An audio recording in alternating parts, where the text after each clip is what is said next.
بسم اللہ الرحمن الرحیم۔ برطانوی اخبار فائنینشیل ٹائمز نے رپورٹ کیا ہے کہ اسرائیل کو فضائی دفاعی نظام میں استعمال ہونے والے میزائلوں کی شدید کمی کا سامنا ہے۔ یہ مسئلہ اس وقت پیدا ہوا جب حماس اور حزب اللہ کے مسلسل حملوں کے بعد اسرائیل کی فضائی دفاعی صلاحیتوں پر دباؤ بڑھ گیا۔ رپورٹ کے مطابق دفاعی تجزیہ کاروں اور ہتھیاروں کی صنعت سے منسلک افراد کا کہنا ہے کہ اسرائیل کو خاص طور پر ایران کی طرف سے ممکنہ میزائل حملوں کا سامنا کرنے کے لیے ان میزائلوں کی کمی کا سامنا ہے جو بیلسٹک میزائلوں کو نشانہ بنانے کے لیے استعمال ہوتے ہیں۔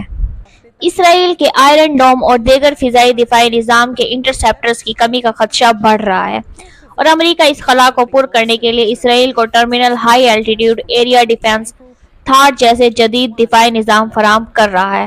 تاہم امریکی اہلکاروں کا کہنا ہے کہ امریکہ کے پاس خود بھی ان جدید انٹرسیپٹر میزائلوں کا ذخیرہ لامحدود نہیں ہے اور ایک ہی وقت میں یوکرین اور اسرائیل کو سپلائی جاری رکھنا ممکن نہیں ہوگا۔ اسرائیل کی ایرو اسپیس انڈسٹریز جو ایرو انٹرسیپٹر میزائل تیار کرتی ہیں، ان کے ایگزیکٹو باز لیوی نے کہا ہے کہ وہ اس مسئلے کو حل کرنے کے لیے میزائلوں کی تیاری 3 شفٹوں میں کر رہے ہیں اور کچھ پروڈکشن لائنز 24/7 کام کر رہی ہیں۔ اسرائیلی میزائل ڈیفنس کے ایک سینئر ریسرچر کا کہنا ہے کہ اکتوبر میں ہونے والے ایران کے میزائل حملے کے دوران اسرائیل نے احتیاطاً تمام انٹرسیپٹرز استعمال نہیں کیے کیونکہ انہیں خدشہ تھا کہ ایران کی جانب سے مزید حملے بھی ہو سکتے ہیں۔ اگر صورتحال اسی طرح رہی تو اسرائیل کو انٹرسیپٹرز کے استعمال میں مزید احتیاط برتنی پڑے گی تاکہ وہ کسی بھی بڑے حملے کے لیے تیار رہ سکے۔ اسرائیلی ڈیفنس فورسز کے لیے حماس اور حزب اللہ کے خلاف جنگ کو کتنی دیر تک جاری رکھنا ممکن ہوگا؟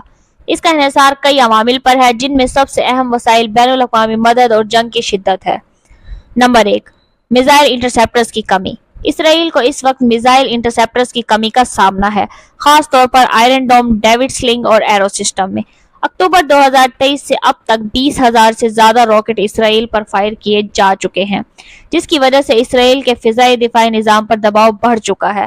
اگر یہ صورتحال جاری رہی تو اسرائیل کو اہم علاقوں کے دفاع میں ترجیح دینی پڑ سکتی ہے۔ نمبر 2، امریکی مدد۔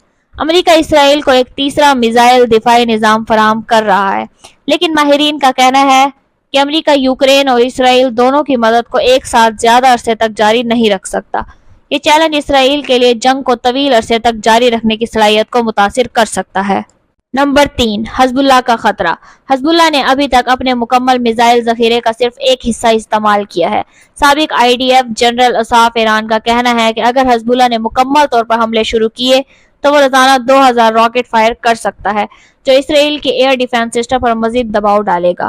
نمبر 4، ایران کی ممکنہ شمولیت۔ اگر ایران اس تنازع میں شامل ہوتا ہے تو اسرائیل کو مزید پیچیدگیوں کا سامنا ہوگا۔ اسرائیل پہلے ہی امریکی مدد سے ایران کے 2 بڑے میزائل حملے روک چکا ہے، لیکن ایران کی مزید شمولیت اسرائیل کے دفاعی نظام کو اور بھی زیادہ بوجھل کر سکتی ہے۔ نمبر 5، مسلسل پیداوار۔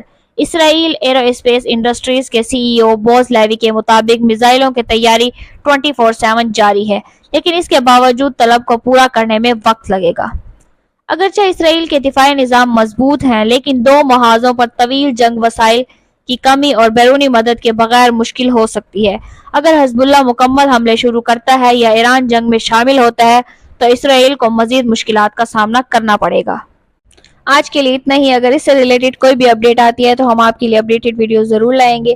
اگر آپ کو ہمارا ویڈیو انفارمیٹیو لگا ہو تو ویڈیو کو لائک کریں، شیئر کریں، چینل کو سبسکرائب کریں اور بیل آئیکن دبائیں تاکہ آنے والی ہر ویڈیو آپ تک پر وقت پہنچ سکے۔ اپنا خیال رکھیے گا۔ اللہ حافظ۔